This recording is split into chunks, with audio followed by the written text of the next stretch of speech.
Çoxluq nə varsa xaliq yektaya söykənib, cümlə nə kəlmə varsa o mənaya söykənib. Bu kəhkəşanı zənn eləmə bisutundurub, bu kəhkəşanı zənn eləmə bisutundurub, aləmdə hər nə var, Əli Mövlaya söykənib. Hər can ki can tapıb bu cahanda sudan tapıb, yəni bu varlıq aləmi dəryaya söykənib. Zənn etmə söykənibdir əsaya kəlimi haqq, möhtac olan əsadır ki Musaya söykənib. Sanma bəqani fani olan mülküdən uzaq, bir yerdir axirət ki bu dünyaya söykənib. Gül xarə təkki eyləyib əvvəldən ey könül, gül xarə təkki eyləyib əvvəldən ey könül, bir gül olub ki bülbül şeydaya söykənib. Dün şəb müqabilində ayın görmüşəm onu, dün şəb müqabilində ayın görmüşəm onu, ecazə bax fənai günəş aya söykənib, ecazə bax fənai günəş aya söykənib. Bismillahirrahmanirrahim. Salam əziz, dəyərli tamaşaçılarımız, Qumdanələri verilişimiz yenə efirdədir. Bizim daimi qonağımız Hacı Fariz Xammədli. Hacı, xoş gördük sizi. Çox sağ olun. Hər vaxtınız xeyirli, bərəkətli olsun. Cümləmiz inşallah. Allah sizi var eləsin. Hacı, tamaşaçılarımızdan bir neçə sual ünvanlayıblar. İstərdim o sualları sizə verim. Bir nəfər izləyicilərdən yazıb ki, əgər kişi və qadının birinin digərinə üstünlüyü yoxdursa, niyə qadınlardan peyğəmbər olmayıb? Yaxud niyə görə deyirlər ki, qadın kişinin qabırğasından yaranıb? Belə bir sualla müraciət ediblər. Bismillahirrahmanirrahim. Mən də salamlayıram sizi. Aleykümselam. Sizin simavuzda bütün izləyicilərimizi, Allah hamımızı qorusun, bu ayın fəzilətlərin cümləmizə nəsib eləsin inşallah. Amin. Allah təbarək və təala təbliğimizə, elmimizə bərəkət versin bu ayın ehtiramına. Gözəl qəzəllərinizlə aparırsınız bizi. İndi məcburuq biz həm suallara cavab verək, yoxsa Allah rəhmət eləsin Əllamə Əminini deyir ki, mən bir ömür Əli ibn Əbi Talibi araşdırdım. Bilirsiniz, müxtəlif mənbələrdə Həzrət araşdırır. Sonra deyir, bir ömür Əli ibn Əbi Talibi müxtəlif mənbələrdə araşdırandan sonra dedim ki, ey kaş bu kitab yazmaq, bu elmi məsələləri araşdırmaq məsuliyyəti üzərimdə olmazdı. Gedərdim bir zirvədə, bir dağın başında bir xeymə qurardım, orada oturardım. Vacib ibadətlərimi yerinə yetirəndən sonra ancaq bu zikri deyərdim, ay məzlum Əli, məzlum Əli. Bəzən adam belə düşünür, mən o sizin o gözəl qəzəllərinizi eşidirəm, deyirəm, kaş öhdəmdə bu məsuliyyətli işlər, bu elmi məsələlər, müasir suallara cavablandırmalar filan olmazdı. Hələ Fənainin qəzəllərini oxuyardım, zövq alardım və cəmiyyətə də açıqlayardım. Lütfünüz var. İnşallah vaxt olar, onlara geniş bir yanaşma da gələcək. Allahın izni ilə gələcək planlarımızda. Bütün müsəvvir Allahdır, təsvir çəkən odur. Nə gözəl vurğuluyursunuz, Allah sizi qorusun inşallah. Mən istəyərdim əzizlərimizə buradan da deyim ki, əgər nə sual olsa, yəni bizə o kommentariyalar vasitəsilə ünvanlasalar, bizim kollektiv oradan götürüb onu bizə ötürəcəklər və biz də Allahın izni ilə çalışacağıq, cavablandıraq. Yəqin ki, o sual elə bilirəm bizim burada qadın və kişi barəsində danışanda ki, qadının kişiyə üstünlüyü yoxdur, kişinin qadına üstünlüyü yoxdur.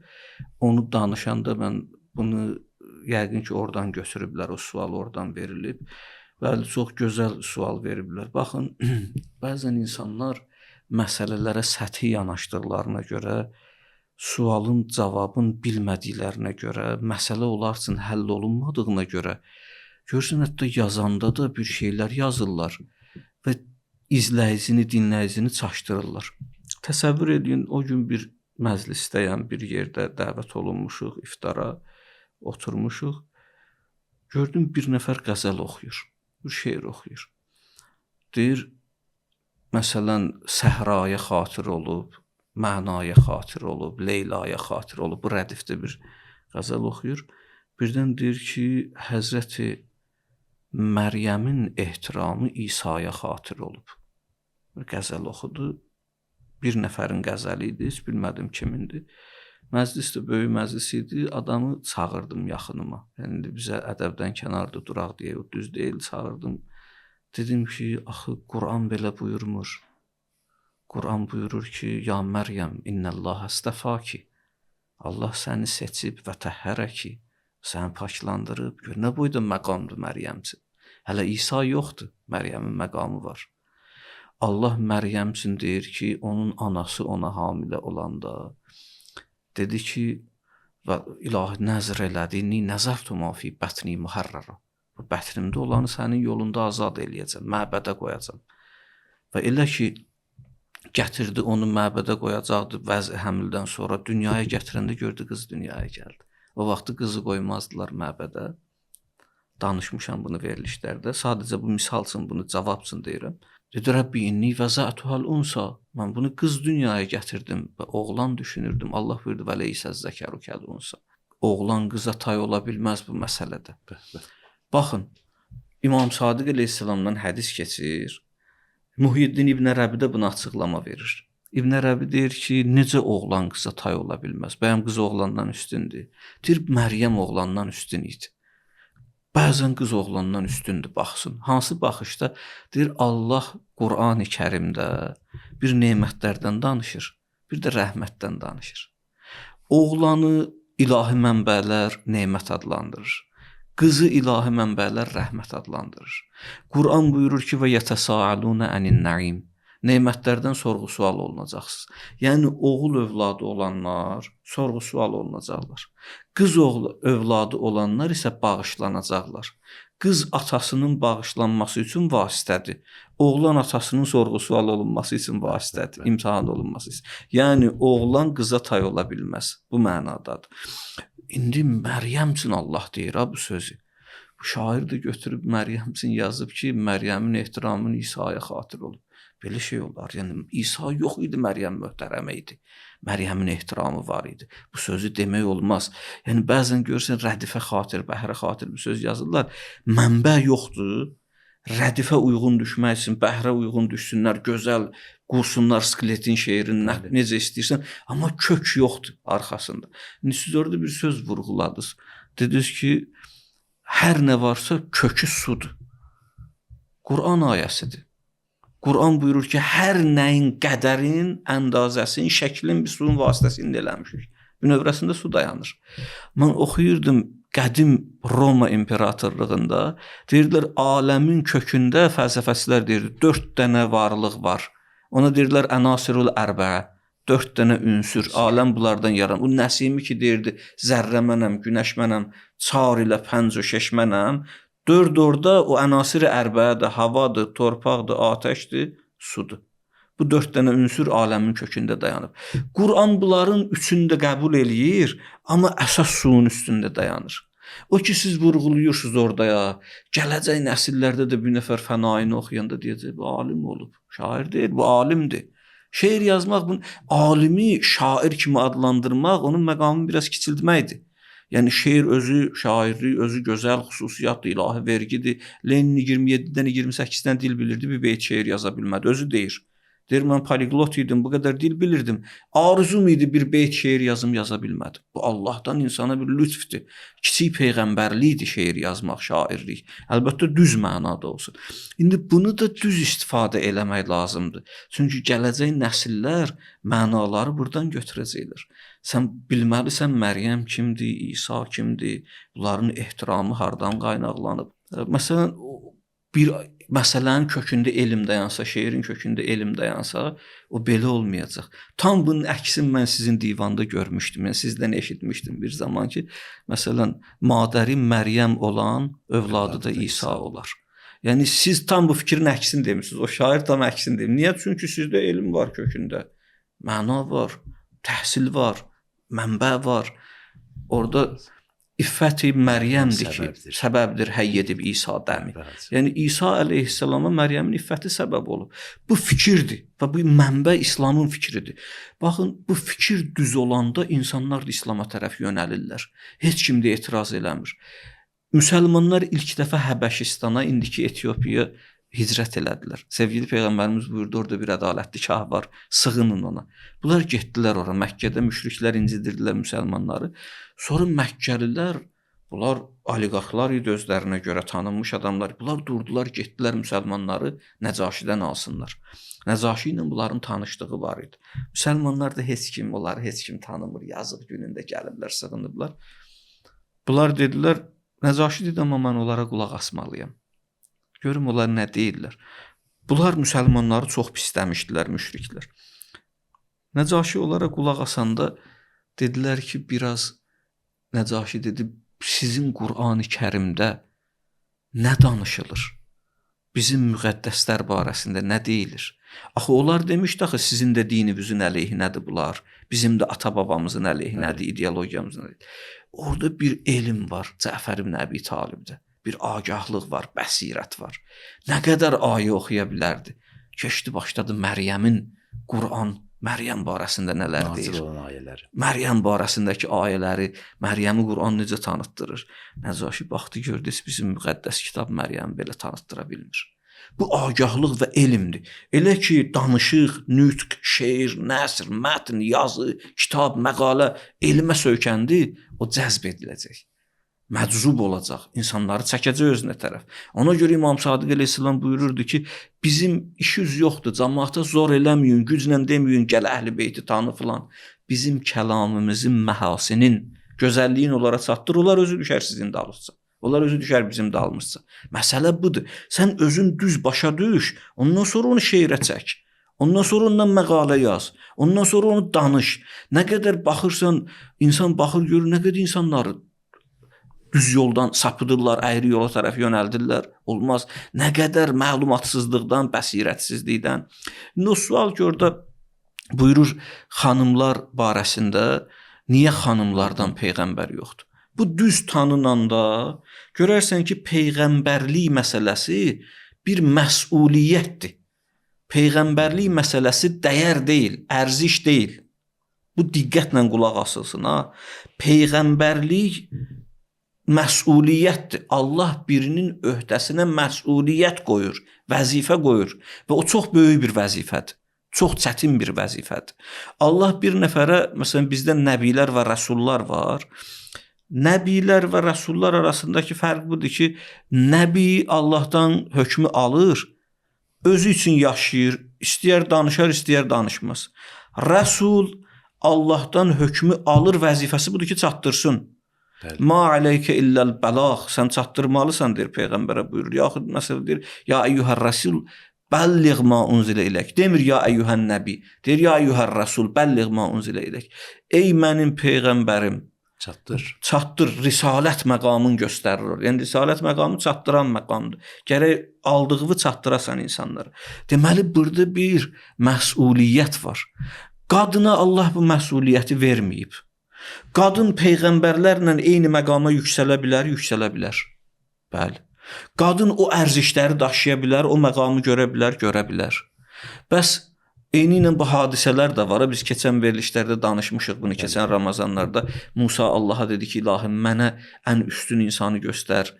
Mənə cənnətdə kim qonşu olacaq, o adamı göstər filan. Musa getdi, gördü bir nəfər anasına xidmət eləyir filan. O hər loğmanı anasına tərəf ötürəndə ana loğmanı alır, yeyir və ona deyir ki, Allah səni Musa ibn İmrana cənnətdə qonşu eləsin. Ananın duasının nəticəsində bu Musa ibn İmrana qonşu olur. Yəni birdən adam ki, peyğəmbər deyil, peyğəmbərlə qonşu ola bilər. Yaxud Allah Musaya deyəndə Fironun üstünə get. Musa dedi ki, ilahi, mən necə gedim o ilə mübarizə aparım? Dedi, get Yusufun qəbrindən istimdad al. Yusufun qəbrini ziyarət elə, oradan kömək istə, mən sənə ona xatir kömək eləyəcəm. Bizə öyrədir, deyir, qəbirləri ziyarət eləmək olar. Musa bilmirdi Yusufun qəbri hardadır. Dedilər, Bəni İsraildə bir qoca qadın var, o bilir. Gəldi qoca qadının yanına, dedi, mənə dedi, sən mənə nə verəcəksən? Musa onu istəyəndə qadın dedi, sən mənə nə verəcəksən əvəzində? Dedi ki, mən sənə cənnəti zəmanət verirəm. Dedi, o mən ucuz dəyərimdir, mən zaten cənnətə gedərəm. Əleyhissalam buyurur ki, cənnət dünyavızın ən ucuz qiymətidir. Bir insanın ən ucuz qiyməti cənnətdir. Ondan aşağı özünü satsın, ziyandasan. Cənnət ən aşağı dəyərindir. Böyük liqaullaha çatmalısan, ilahi görüşə getməlisən. Deməli, dedi, mən onsuz da cənnətə gedərəm. Sən mənə elə bir şey ver ki, mən onu qazana bilməyəcəm. Nə istəyirsən dedi. Xanım dedi, qoca qarı dedi, mən istəyirəm ki, cənnətdə sənə qonşu olam. Peyğəmbərlərlə eyni mərtəbədə olub. Musa dedi, mənim əlimdə deyil. Onu Allah peyğəmbərlər üçün ayırıb. Allah buyurdu ki, Musa, mən ona zəmanət verirəm, peyğəmbərlər mərtəbəsində olacaq. Bunu deməkdən məqsədim nədir? Məqsəd budur ki, yəni bir qadın eləyə bilərdi peyğəmbərlər mərtəbəsinə yüksəlsin. Amma niyə peyğəmbər olmadı? Çünki peyğəmbərlik məsuliyyətdir. Peyğəmbərlik çətindir. Peyğəmbərlik mübarizədir. Peyğəmbərlik savaşdır. Peyğəmbərlik təcrid olmaqdır. Peyğəmbərlik ölümdür. Allah qadını bu məsələlərə qatmaq istəmədi. Ona görə də Allah təbarək və təala bizim peyğəmbərimizin vasitəsilə nə dedi?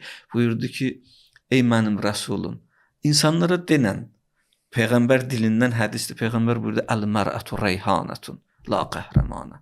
Qadın bir güldür. Qadın pəhləvan deyil. Qadın anadır. Böyük fəzilətli məqamdır. Qadın anadır. Qadını çəkib ictimai məsələlərdə çətin məsələlərə salmaq lazım deyil. Axı o anadır. Onun hissiyatı var, analıq duyğusu var.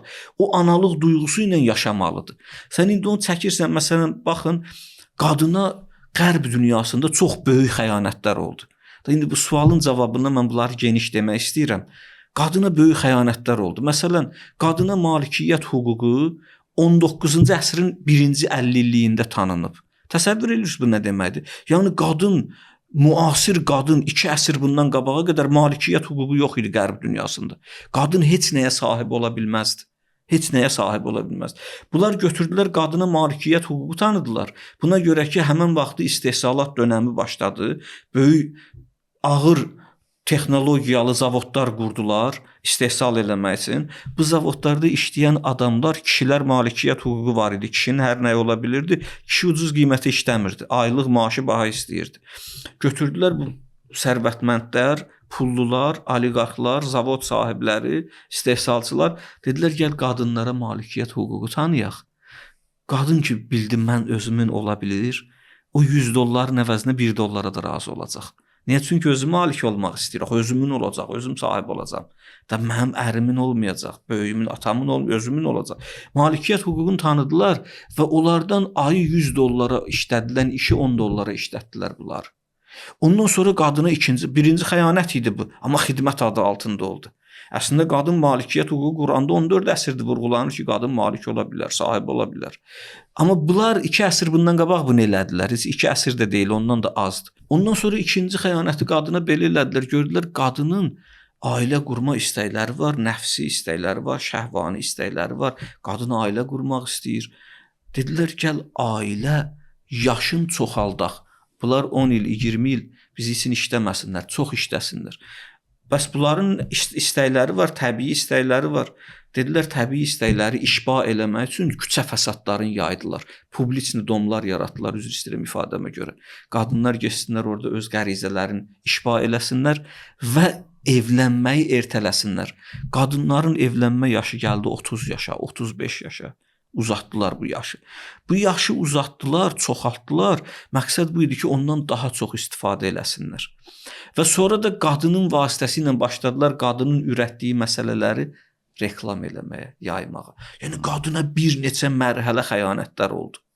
Adını qoydular qadına xidmət. Amma İslam bu xidmət eləmişdi. İslam qadını orada görmək istəmir. İslam deyir, qadın ictimada ola bilər, cəmiyyətdə ola bilər. Amma qadın qadına layiq olan işləri ondan gözləmək lazımdır. Məsələn, görürsən, deyir ki, kişi bəzi xüsusiyyətlər var, kişidə olmaz, qadında İslam deyir olmalıdır. Kişi təkəbbürlü olmamalıdır, amma qadın təkəbbürlü olmalıdır. Təkəbbürlü budur ki, özün elə aparmalıdır ki, məsələn, kişi özün elə aparsa ki, insanlar cürət eləməsinlər ona yaxınlaşmağa, bu pisdir kişi üçün. Yəni belə olmamalısan, niyə özünü yuxarıdan aparırsan, zirvədə görürsən özünü, hamısını özündən aşağı. Amma qadına deyir, naməhrəmlərlə müqabilədə özünü elə apar. Naməhrəm kişilərlə özünü elə əzəmətli vüqarlı apar ki, onlar özünə cürət eləməsin sənə yaxınlaşmağa. Qadında kibri bəyənir İslam. Bu xüsusiyyət kişidə bəyənilmir. Niyə? Çünki qadını İslam ictimada, cəmiyyətdə qadını başqa formada görmək istəyir. Başqa formada görmək. Qadın üçün deyirsən ancaq həyat yoldaşına xidmət eləməlisən. Sənin gözəlliklərini, özəlliklərini ancaq həyat yoldaşın görməlidir. Gör qadın İslam harda görür? Qadına nə boyda dəyər verir? Qadına örtük özü qadın üçün bir dəyərdir. Örtük özü bir dəyərdir. Məsələn deyir ki, niyə insan açıq-saçıq olmamalıdır? Əlbəttə baxın, bizim keçmişdə də var idi. Məsələn, analar var idilər, bacılar var idilər, hicab geymirdilər. Amma onlar iffətli idilər.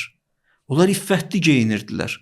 İndi bir, üzr istəyirəm ifadəmə görə, iffətsiz geyim var, bir də hicabsız geyim var. Bu hicabsız geyim, mən o ifadəni işlətmək istəmirəm. O sosioloji baxımdan o ifadələrin adı var. Yəni mən özümə yaraşdırmıram o ifadələri, öz məclisimizin, verilişimizin bu gözəl mənəvi ab-havasına yaraşdırmıram ki, onun adı nədir, onu deyim. Hamı bilir biz hansı geyimdən söhbət gedir. Məsələn, qadına bu bəyənilməyən geyimlər var. O geyimlər qadını kiçildir, aşağılayır. Əslində bu hicaba aid olmayan bir məsələlərdir. Hələ hicab ikinci dönəmdir. Hicabı biz başqa formada açıqlayırıq. İslamın qadına verdiyi dəyərdir. Dəyərə görə qadını istəmir çətinliklərə salsın. O qadın əgər depressiya yaşayarsa, ictimai məsələlərdə çətinlik yaşayarsa, artıq o nəvazişi övladına göstərə bilməyəcək evdə. Təbiidir, qadın və kişi arasında fizioloji fərqlər var.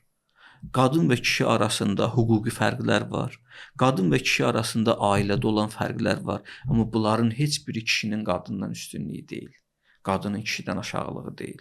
Bəzən qadın kişidən mənəvi məsələlərdə elə məqama yetişə bilər, kişidən üstün ola bilər. Mən bir dənə hədis-i kisanı ki, müstəhəbdir. Hər bir evdə kisa hədisi oxunarsa, hədis-i kisa oxunan evə bərəkət gələr, mələklər enərlər ora, mərhəmət gətirərlər. Çox böyük, mübarək bir hədisdir. Hədis-i kisada Allah təbarək və təala mərkəziyyəti qadında qərar verir.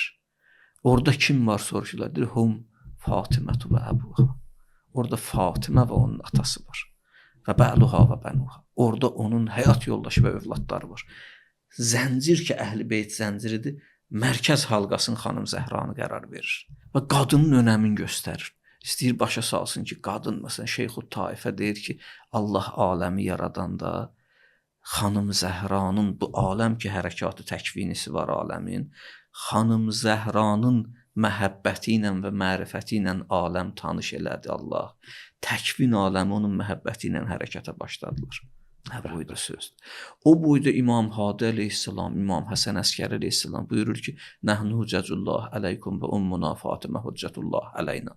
Biz sizin üzərinizdəki ilahi hüccətləri, anamız Zəhra bizim üzərimizdəki ilahi hüccətdir. Bu xanımın hansı məqamda olduğunu göstərir. Nə boyda məqamda olduğunu göstərir. Allah təbarək və təala heç bir kişini qadından üstün yaratmayıb. Niyə peyğəmbər olmayıb? Saydıqlarıma görə. Allah qadını o çətin ictimai məsuliyyətlə məsul eləməyib. Allah onu görevləndirmədi o ictimai məsuliyyətlə. Buna görə. Niyə istəmədi onu çətinliklərə salsın? İstədi ki, insanlar da qadını çətinliklərə salmasınlar. Və burada çoxlu məsələlər vurğulamaq olar. Və o sualın davamında əziz izləyicimiz, qardaşımız yazmışdı ki, qadın kişinin qabırğasından yaranıb. Bu da bir növ qadını aşağılamaq üçün deyilən bir sözdür. Bu təhrif olunmuş müqəddəs kitabda, Tövratda var.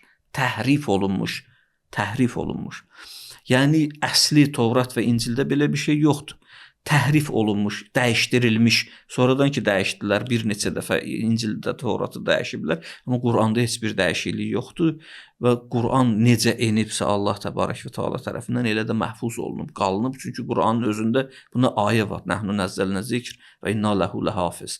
Quranı biz göndərmişik, bu zikri biz nazil eləmişik və biz bunu qoruyacağıq. Yəni açıq ayəsidir Quran. Quranda dəyişiklik yoxdur. Quran məntiqində belə bir məsələ də yoxdur. Və xələqə minhə zavcəha.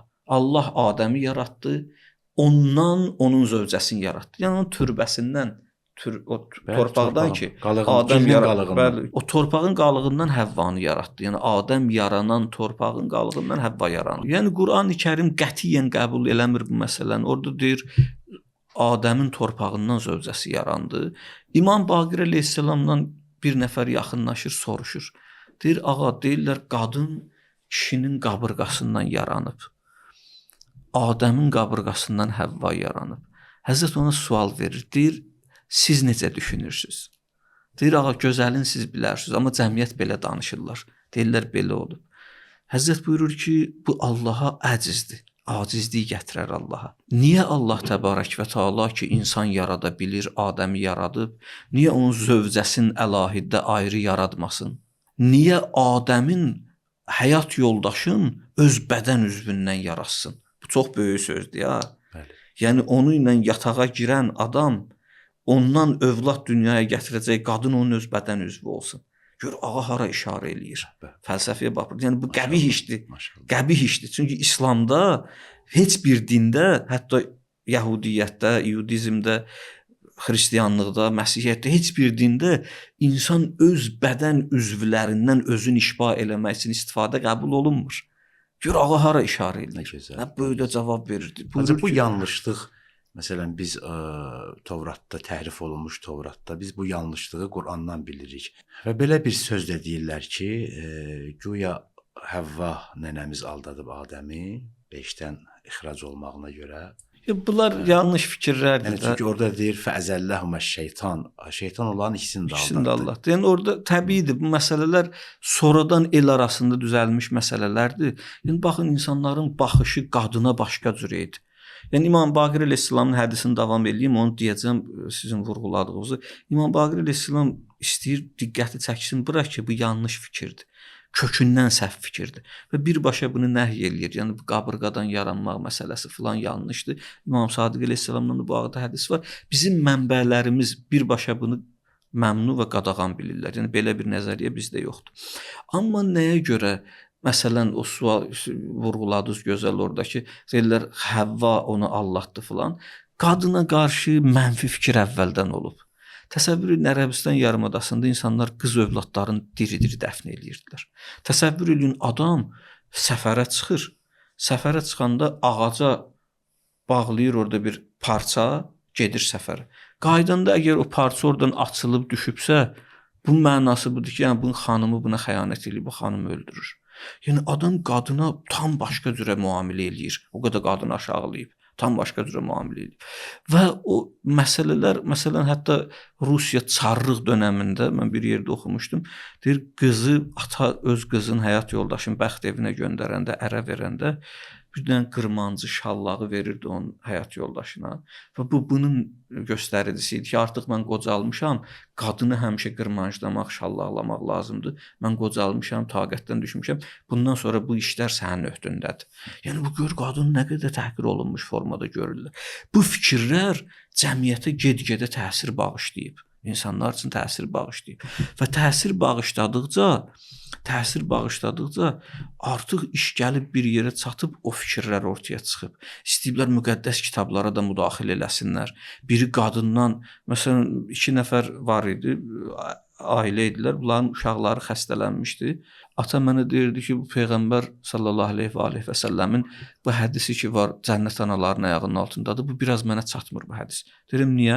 Deyir mənim uşağıma anası vermədi öz. Məsələn, bədən üzvün verməli idi, uşaq qalmalı idi.